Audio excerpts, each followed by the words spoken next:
yagenda kuyiga muntu wa at that age that realized the importance of the gun.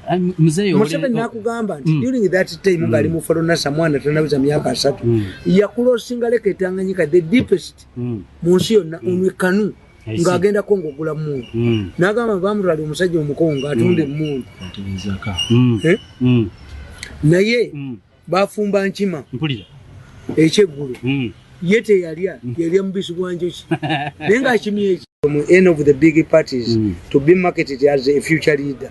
In absence of a strong political base, I think he can only make a few newspaper headlines. Sadly, his supporters are very vocal. These may not know what the role of an MOP is. They can even drop him like a hot potato. Once he opts to work with the government, the Western elite cannot allow an emergence of a powerful politician outside their hometown. I see. Nakuganti abajankola abava mu West tebayinza kukkiriza besi kubatamanyi Bobi Wine. They have the wealth. I see. Oludda ina mukazi mu Western naye tebasobola mafia tesobola kumukkiriza ky'obola nti Ruto akubiddwa Kenya lwaki tava mu family engagga batamukkiriza naye simba abantu ne tuwa bamu assassinatinga bamutta ekishemba desiman yes bwe batamukkiriza kabana tuyisawo ekintu abagagga bano nti ojo badduse emisinde mpulira otya kyekyesuula Democratic Party naye walala omuzeeyi obuyinza bukyuse waliyo gye tubadde tumanya ab'amaanyi nga b'amaanyi obuyinza ne bukyuka ekyo nja kikubuulira ng'abantu beeyiye mu luguudo ku headless revolution.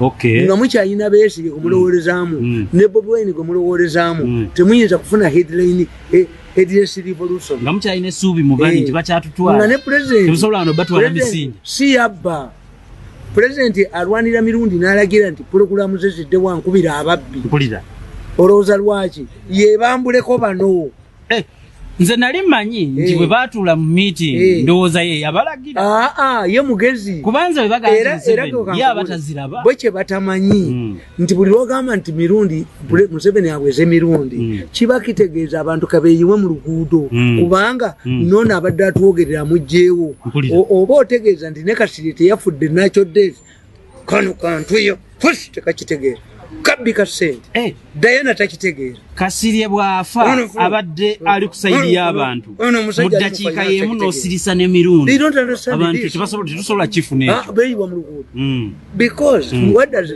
mirundi alivi mbu do you know mirundi insulate only the president fe bajja tutta oyomba otya nti omusajja ono ataasa nnyo poa omugaduliki ayomba nnyo nti omusajja agawolereza papa atese ne Ssaabakristo omubbi w'enkoko asamira. What type of reasoning is this? I hear that into your person talking. But you see, this man supports Museveni, but he does not support any other man. The Rukira. Stop stealing. I see. You stop stealing. Don't bother about Mirundi. Stop stealing people's public money. Mubebiramu. Mirundi, rozo bubi uli gwao. Waliwo ne mirembe gya Yesu. Yonna erimu obubi. Naye mubashi. Okay. Amabugo galeke.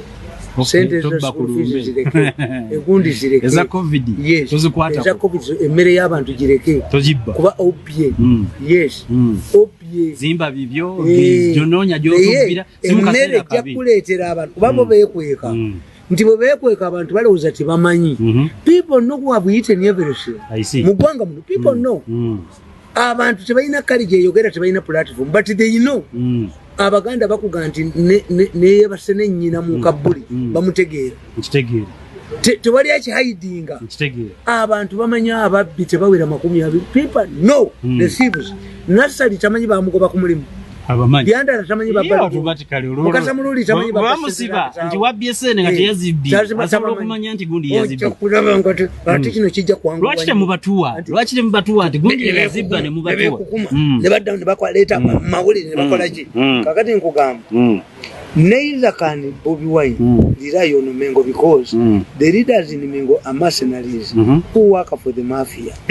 Mirundi owandiika ddi ekintu ekyo noga nti nemmengo naye teyinza muviirayo taliyo mpulira nakawandiika completed on Sunday 23rd July 2017. Ekintu ekyo nali kibuuza nze nali manyi nti Bobi waanajja Menge n'amubeererawo era babba n'ettaka lye nakugamba neither can Bobi Wine rely on Mengo because the leaders in Mengo are mercenaries who work for the mafia.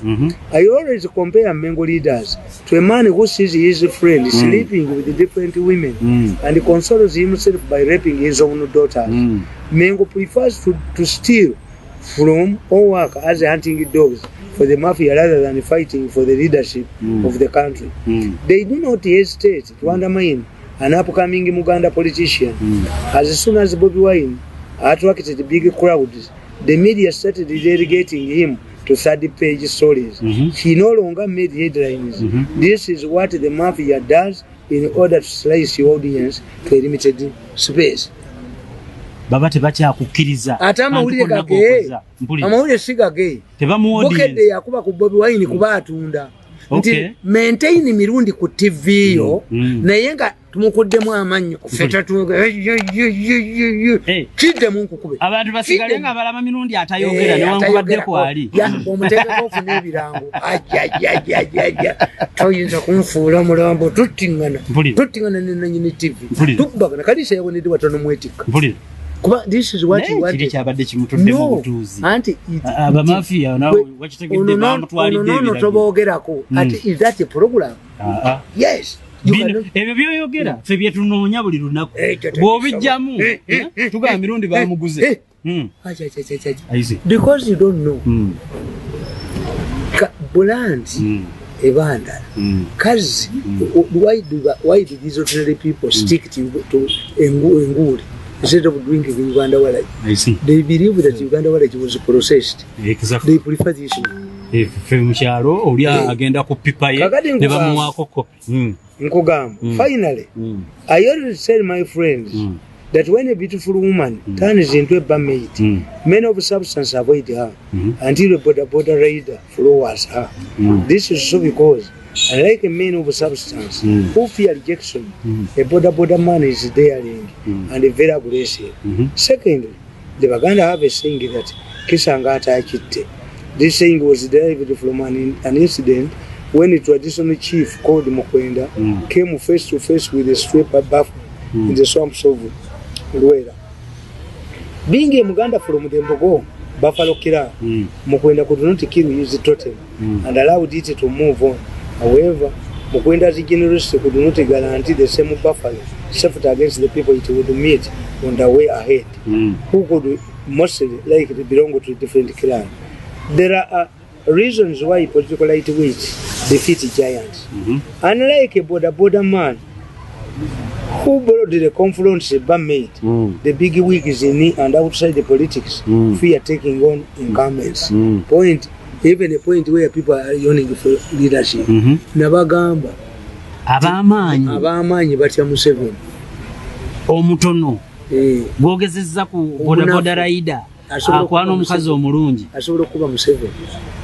There are many people in the government. Naye nga tageewulira kati tageewulira yagenze bagagatte nebezi. There are many people in the government who have more resources and status than Bobi Wine.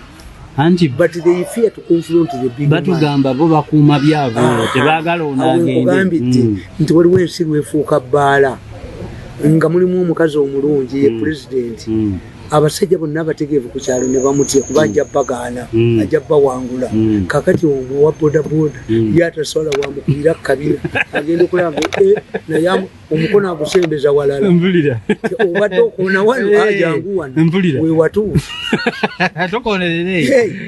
ne bano abagagga we bazuukukira nabagamba nti Bobi Wine abo ekibaleeta babeesige nti Bobi Wine bano Bobi Wine bagagga babeesige bagagga they are likely to be depending on resources from government. Naye bw'olaba omuntu tumu it may concern akutabula mpulira that's why the Kenyans nga uhuru mwenda nga layira musanvu nga ina layira nga uhuru nga ina motoka 225 ezinonya kalubuli ngona ina 15 kakati gomwavu nokayingira muti ne wano lubeka mukwakwaja ne bamuwe motoka kubanga ka Uganda katika najiremera nali ekirola ina gundi abalande bajja kola movies but in Kenya if you don't have money oyogera ku kyalya yajja ne mabirizi ne bagatta ekintu ne bakuba akalulu kakati nkugamba Second, politicians like Bobby Wine underestimated by their rivals.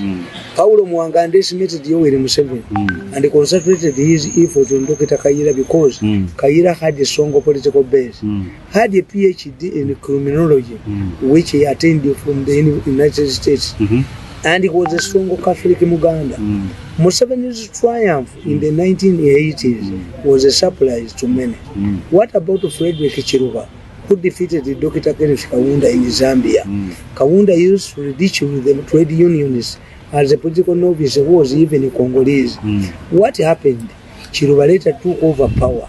Has anybody forgotten the recent American election? Obama dismissed Trump in the presidential campaign, arguing that governing America was a task more difficult than hosting a television talk show because Trump was a talk show host. Obama arrogantly pointed out that having been a president of the United States for 8 years, he was sure that Trump could not be voted into power. Obama witnessed the same being sworn in as a president in the White House.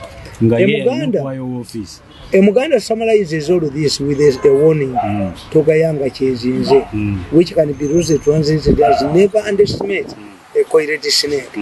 If it uncoils its body, you can be overwhelmed. As a case in soccer, there is no weak team. Kakati ono gwena wandikako ye Bobby Wine atazena muntu ategase atalina Besigye kataye gatane Besigye nga ono gwena wandikako mulala aba oyasizinzo kubira ono yali mulala Bobby Wine Victory gwena wandikako siye yegase ne Besigye oyo ye yali azze n'amaanyi ge abantu without nti oba ina gyavudde ate ye kimukoze obubi nti bagenda ne babagamba mbu twegatte okwegatta muttinganira obululu principles okwegatta sikubuleeta wamu nabagamba nti okwegatta kw'Omwafirika kulinga bw'ogamba Mututambulirangako ku nnyanja. Singa mugamba nti olugendo ku nnyanja. Singa mugamba nti olugendo lw'oku nnyanja lwa ssaawa 10. Naye tulukutulemu emirundi ebiri. Eryato erimu liva eno tusinkane mu mayiro 5. Olyaddeyo naffe nalino liddeyo. Eryato likola stage mu nnyanja. Mu nnyanja mulimu stage. Abantu banaaviiramuwa. Anti even if the boats, the canoes come to closer, disembarking from one canoe to this one, but yes, and you. By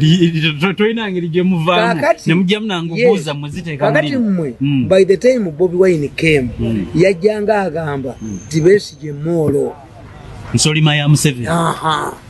is the reason why for us the reopenness of Museveni have come. Kakati ate, Omusajja yali Molo, Kolana Yotia.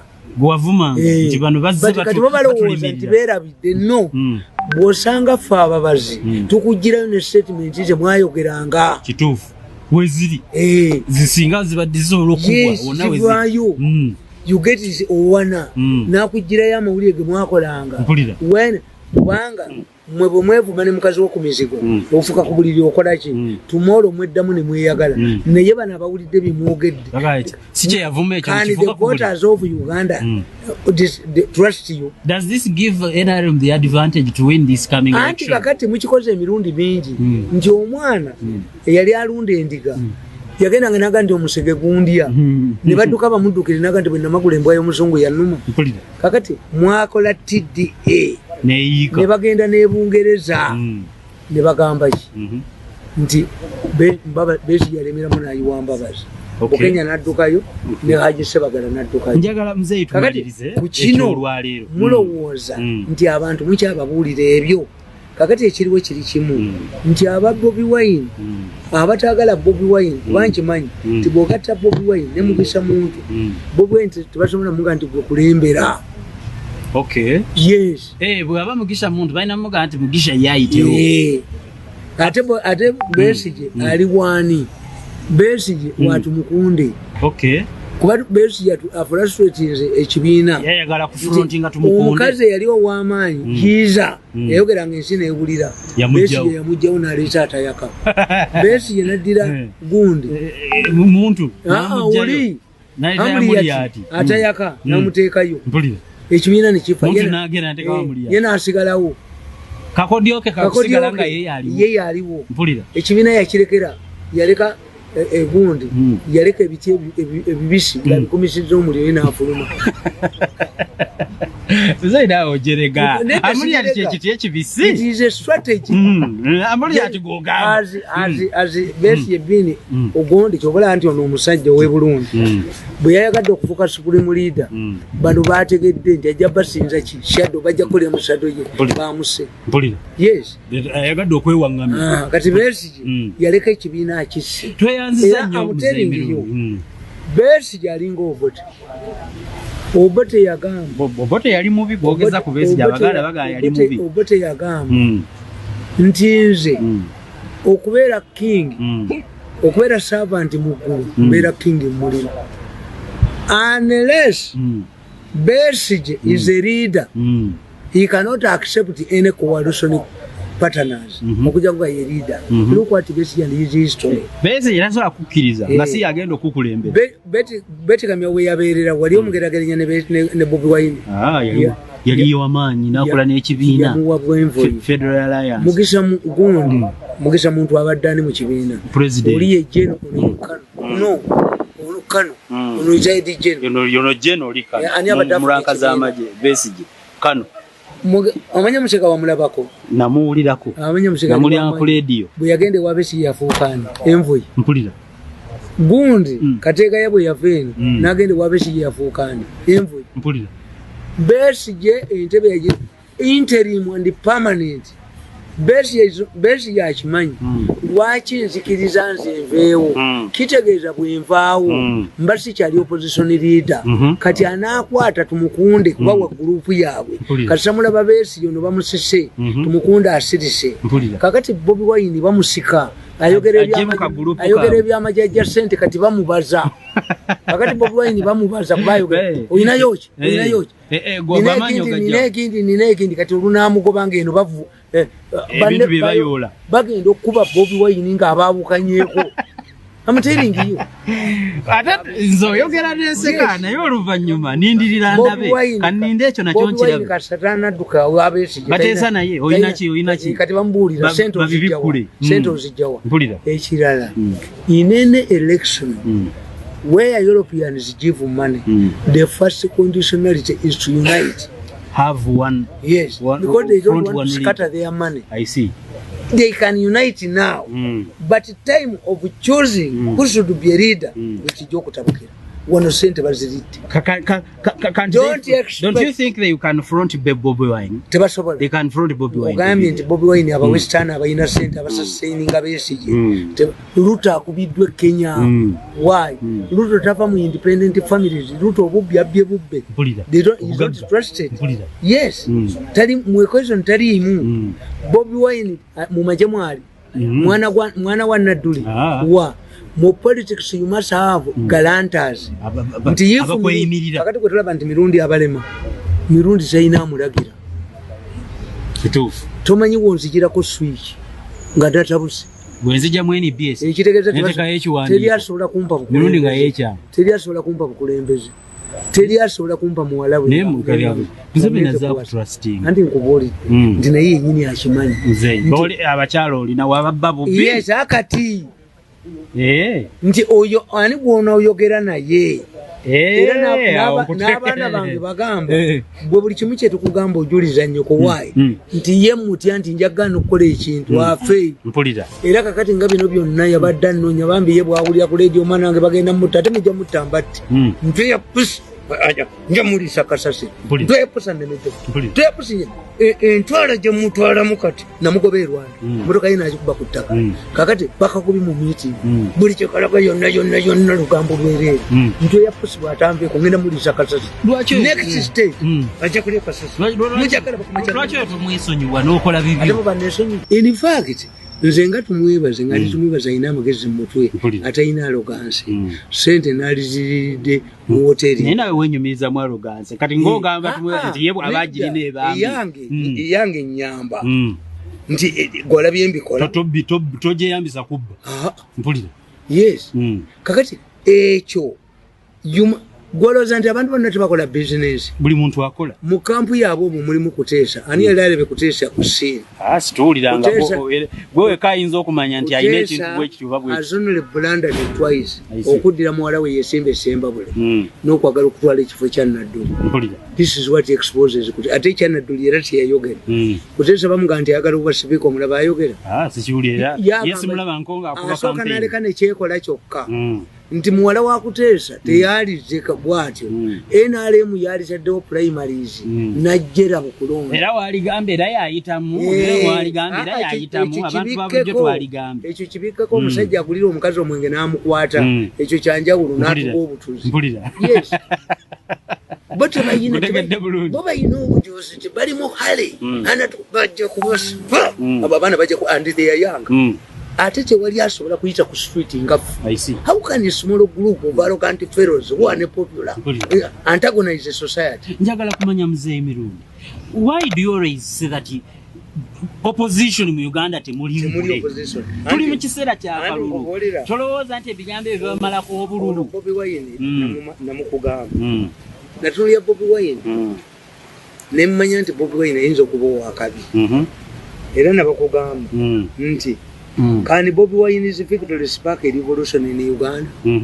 Ekyali kisobola omwawula ne Besigye nti Besigye yagala okusula government through violence n'emulema kwekalakaasa kakati Bobi Wine would come with a better solution. A better solution yali nti Besigye after 5 times abantu bamukoye kituufu ne bafunayo omuki after kuvuganya buli kaseera yefudde dictator mu position bafuka munabo bafunye eki naye Bobi Wine yalemwa okubeera ne brand nakugamba if you do not want a revolution do not allow it to start because you will not stop it in the middle. A revolution must complete its cycle. Kyovulaba nti ye Museveni akimanyi nti obutafaanana na bano babbi Museveni amanyi nabano babesi kye bagezaako okukola to incite the population nti teridde emmere abantu tuwulire obusungu naye yalese busepiki okuba obusepiki saawa musanvu era si kipya nabagambye nti Zambia Gundi Kiruba bamukola ekintu kyekimu bwe bategeera nti Kiruba ayagala kukyusa constitution afune ttamu ey'okusatu baateekamu mu kibuga Lusaka nga baddereeva bonna bakuba eŋŋombe bakubanga eŋŋombe ku ssaawa 11 twala okutegeeza Kiruba time is over. Kakati bano nabo kye bakola ebyabwe nga tebikola tebiri effective anti bikubwa kubanga bwe babireeta sinawulirako akubaka sipiki waffe gye tusuulira tosobola kugamba nti emirimu gyombi ojja gikola nti you want to be narrow but remain virgin teriyo omukazi ne baga nti guno omukolo gukolebwa virgin tuwize nalongo oba olimba nkitegedde kakati bano babesigye tebamanyi nti Museveni yakola system eri very unique nti gwe Bobi Wine you are an MP where all of the discussion, the important decisions take place. You give us in Hasa never take it to come Mandela. Mu byaponye Mandela je ba family. Nako kali sokoleke no reporting emmere engondo kali kabadi aponye bamujeko business. Nebagamba nti kyatuyamba nnyo singa president yali tamanyi aponye yali musibye mu kkomera kituufu. Nobody could believe nti in order to outcompete Mandela to bring Mandela on board you should marry him. You should marry aponye kati emmere yonna egye batwaliridde bagiyiwa mu ettaka basobola okutwala ddi parliamentarian ani ayogera akasajja kano entwe y'eppusi ne kagenda mu Bank of Uganda ne kapayo 5 billion ne kazifulumya ne bakayola ne bakatwala ku police ku side ekireka ani president akagamba kasasula wali ekyoddeko mawulire yes ekyumbadde sikimanyi Bobi Wine okwegatta ku Besigye has been exposed nti bamafia babayimirizaawo you don't campaign yabwe yokuba obusepiki. Why do you talk about Museveni? You have all of the powers. Besigye would call his members of parliament. Nabagamba into the issue of food, you pass this money. Call the Prime Minister. Did you get it from money? So that you can ask, because omuntu yenna kasita akugamba nti nze ngenda okutwala mu ddwaliro tolina ssente nakutwala mu mmotoka ye kitegeeza ajja kuzaayo kubanga tolina transport. The fact that a lockdown means I'm now relying on the resources of the state. I see. Kitegeeza nti olina okumpa ekyemisana n'ekyeggulo. You are not helping me nti between kasooli okwengera ebijanjalo okwengera n'emmere omugga gukutuse waliwo olutindo terukola katubawe emmere antiru ng'olutindo tulukoze kitegeeza you will go back to normalcy. I see. Kino kyakaseera buseera kino si bwe kiri. Museveni teyamiscalculating oba tebaamuwa amagezi matuufu ku lockdown eno kuba yatandika weeks bbiri nemba negingira omwezi ng'ate bamusabye biliyoni 5 bazzeeyo lwaki tebaddayo tukola okusaba additional money. Bazzeeyo mbu basabe endala bano kwe kubagamba nti ziri emmere mwazibba sente mwazibba. Anti ayi gig akati who makes accountability? Erebe bonna bazanya ba Bobi Wine babimanyi ne beesige. The person who can tell you that government money was squandered, diverted, or stolen is the Auditor General. I see. Why doesn't Parliament direct the Auditor General to make an interim report on how funds were used and make a simple audit? Besigye ne Bobi Wine bamanyi nti gwe tobimanyi. Omuntu wa bulijjo gwe tobimanyi nti ani atusiibye enjala mama yafumba emmere entono oba yagigaba. Abantu nga bafa enjala abanaalinda auditi. Yes. Banaalinda auditi okusobola okubawa emmere endala. Singa bano ababaka banne mwe mwalabako ku palamenti ya DP mu kinaana mwali mulabye ko Raila Odinga bw'abadde atambuza gavumenti. Raila Odinga abadde agitwalira ku buntu. Besigye Raila Odinga. Besigye is sustained by the mafias in the government. Besigye does not attack mafias. Besigye attacks Museveni. Directors era ensonga lwaki kakati noono Bobi Wine naye mususpectinga kuba Bobi Wine yita kuba ba mafia. I'm doing more opposition work than these people combined. The opposition combined. We appreciate that. Yes. Kubanga lwaki tebaba kuba ekisooka babayinako doziya. I see. Babayinako eby'omunda.